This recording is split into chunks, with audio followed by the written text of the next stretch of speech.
بسم اللہ الرحمن الرحیم۔ السلام علیکم۔ کہانی ہب آفیشیل میں خوش آمدید۔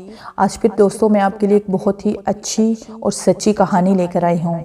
نئے آنے والے دوستوں سے گزارش ہے کہ وہ میرا چینل کو سبسکرائب کریں اور بیل آئیکن کو پریس کریں۔ تو چلیں بڑھتے ہیں کہانی کی جانب۔ نواب صاحب کا گھرانہ 5 افراد پر مشتمل تھا۔ 2 بیٹے، 1 بیٹی۔ نواب دین اور اس کی بیگم حورین، بڑا بیٹا شرجیل 19 سال کا ایک خوبرو نوجوان تھا، جبکہ چھوٹا فراز علی 14 سال کا تھا۔ بیٹی کا نام گلزار تھا جو کہ 12 سال کی تھی۔ ان کا ایک بہت ہی بڑا اور خوبصورت بنگلہ تھا جہاں پہ وہ رہتے تھے اور سب ہنسی خوشی وہاں رہتے تھے۔ کوئی بھی پریشانی ان کے قریب نہیں آتی تھی۔ شرجیل اور فراز ایک ہی کالج میں پڑھتے تھے۔ فراز 8ویں کلاس میں پڑھتا تھا جبکہ شرجیل 2nd ایئر میں پڑھتا تھا۔ دونوں بہت ذہین اور محنتی تھے۔ گلزار 6ٹھی جماعت میں پڑھتی تھی۔ ایک دن شرجیل جب کالج سے واپس آیا تو اس کے ساتھ ایک لڑکا تھا جو کہ اسی کا ہم عمر تھا اور پہلی دفعہ اس کے ساتھ نظر آیا تھا۔ شرجیل نے بتایا، اس کا نام ذیشان حیدر ہے اور یہ ہماری کلاس میں نیا آیا ہے اور یہ میرا دوست ہے۔ نواب صاحب نے اس کو گھر بلایا اور اس کی خوب خاطر تواضع کی۔ دوپہر کو وہ اپنے گھر چلا گیا۔ اس کی آنکھوں میں کچھ خوف سا تھا جو سب نے محسوس کیا تھا۔ وہ ہر ہفتے نواب صاحب کے گھر آتا تھا اور 2-3 گھنٹے رہ کر چلا جاتا۔ حیرت کی بات یہ تھی کہ وہ جب بھی شرجیل سے اس کے گھر کے بارے میں پوچھتے وہ ہمیشہ ٹال دیتا۔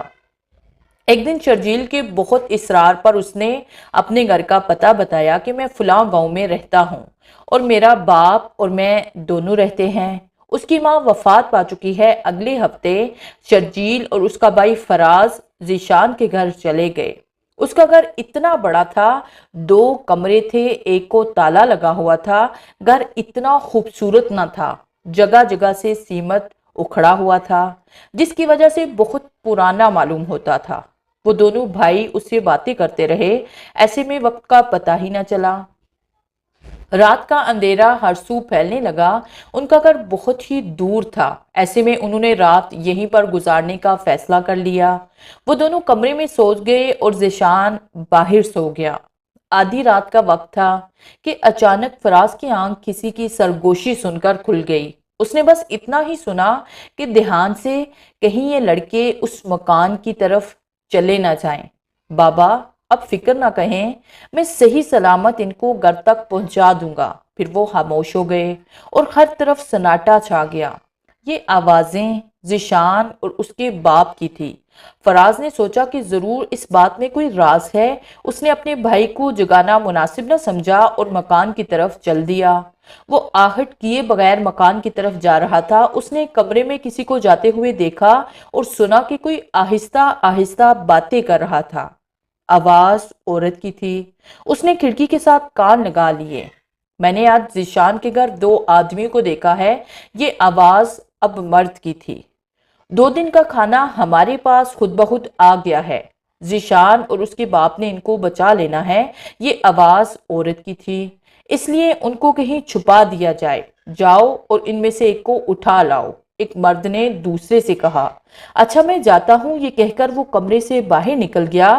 حیرت کی بات یہ تھی کہ وہ دروازہ بند تھا، پھر وہ کیسے نکل گیا؟ یہ دیکھ کر فراز کی چیخ نکل گئی۔ اس نے منہ پر ہاتھ رکھ دیا، لیکن اس آدمی کو پتہ چل گیا اور اس نے اسے اٹھا کر کمرے میں لے گیا۔ تم اسے اتنی جلدی کیسے پکڑ لائے ہو؟ یہ ہماری باتیں سن رہا تھا، مجھے دیکھ کر بے ہوش ہو گیا۔ سب بہت ہی خوش ہوئے کہ کھانا اتنے دنوں بعد ملا ہے۔ انہوں نے اسے کسی جگہ قید کر لیا تاکہ یہ بھاگ نہ جائے۔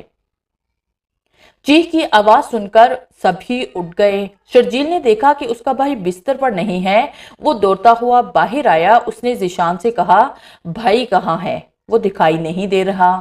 وہ بھی حیران رہ گیا کہ وہ کہاں جا سکتا ہے۔ سبھی بہت پریشان ہوئے کہ فراز کہاں جا سکتا ہے۔ انہوں نے اسے بہت تلاش کیا مگر وہ انہیں کہیں بھی نہ ملا۔ انہوں نے گھر کا ایک کونا چھان مارا لیکن اس کا بھائی کہیں بھی نہ ملا۔ اس نے اپنے باپ کو بھی فون کر کے کہہ رکھا تھا کہ وہ 4-5 دن یہیں رہیں گے۔ ان کے باپ کو بھی معلوم ہو گیا کہ لڑکا غائب ہے۔ وہ بھی پریشان تھا۔ وہ سمجھ گیا تھا کہ وہ کچھ تو ہو گیا ہے اور ایسا کچھ ہوا ہے کہ جسے نہیں ہونا چاہیے تھا۔ اس نے کہا بیٹا میں نے تم سے راز کی ایک بات چھپائی تھی کہ یہاں جن بھوت پریت رہتے ہیں اور یہ بدروحیں انسانوں پر حملہ کرتی ہیں، ان سے بچنے کے لیے ہم نے تعویذ پہن رکھے ہیں اور یہ تعویذ ہی ہمیں بچا لیتے ہیں، اور ہم یہ گھر اس لیے نہیں چھوڑ رہے کہ ہماری بات کوئی اور یہاں آئے گا اور یہ ان بے گناہ لوگوں کو مار دے گی۔ ہو سکتا ہے کہ آپ کا بھائی بھی اس کے حصار میں پھنس گیا ہو اور وہ بھی دوسرے لوگوں کی طرح ان کی قید میں ہو، مگر یہ آپ کے گھر آنے والوں کو کیوں مارتے ہیں، باہر کیوں نہیں جاتے ہیں؟ شرجیل نے پوچھا۔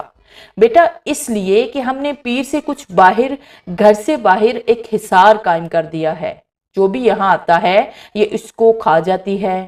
بیٹا تم ہماری بات مانو تو یہاں سے چلے جاؤ۔ نہیں انکل، میں ان کو ختم کیے بغیر یہاں سے ہرگز نہیں جاؤں گا اور اپنے بھائی کو ان بدروحوں کے چنگل سے آزاد کرواؤں گا۔ لیکن انکل یہ گھر اتنا خراب کیوں ہے؟ بیٹا اس کی وجہ یہ ہے کہ ہم جب بھی اس کی مرمت کرنے لگتے ہیں یہ ہمیں بہت تنگ کرتی ہیں، مزمل نے بتایا۔ ویسے ایسا کب سے ہو رہا ہے؟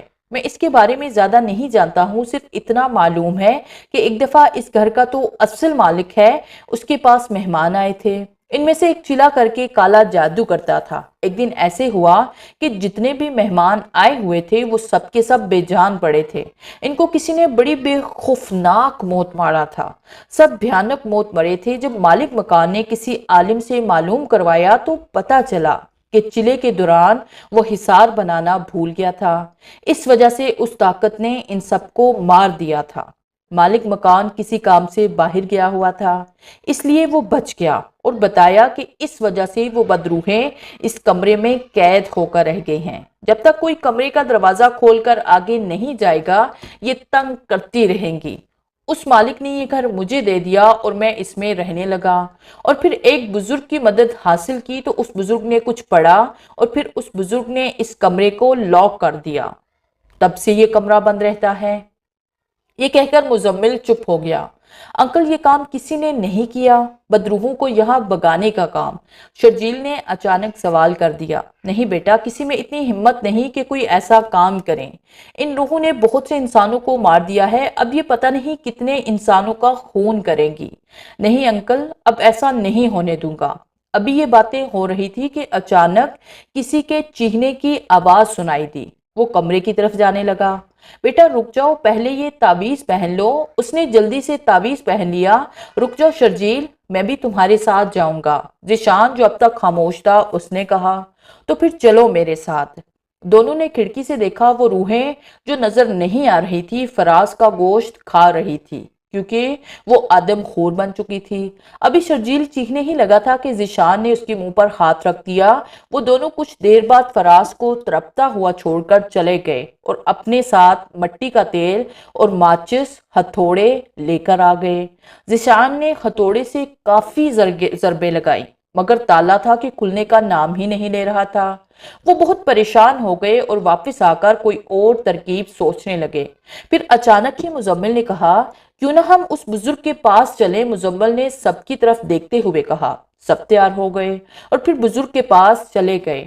شام کو بابا کے گھر پہنچے، سلام دعا کے بعد کچھ دیر یوں ہی ادھر ادھر کی باتوں میں مگن رہے، پھر وہ اپنی اصل بات کی طرف آ گئے۔